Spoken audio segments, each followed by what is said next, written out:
Now, we must tell you in our analysis, we do not make the errors that others do.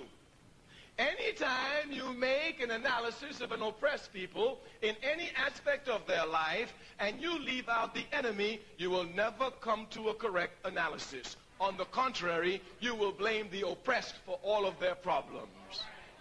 Therefore, we tell you from the very beginning, we've never taken the line of others that the biggest problem that we have is we ourselves. No, our biggest problem is our enemy, capitalism, and it must be destroyed.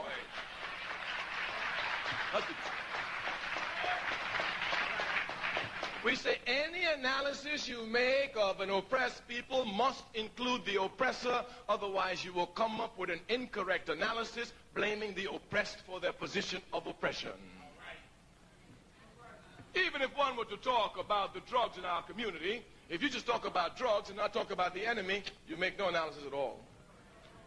Or you may sound serious saying about, well, you know, the trouble with our kids is that all they're doing is fighting for drugs and shooting each other for drugs, and I wish they would stop.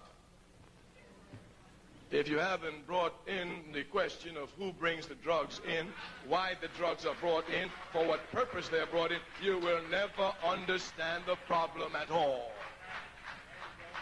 Thus we make it clear to each and every one, when we speak of the conditions of the African masses, we begin from the very beginning with the enemy of the African masses, all unjust system that seeks to exploit us, capitalism, and especially the racist capitalist system in the United States of America.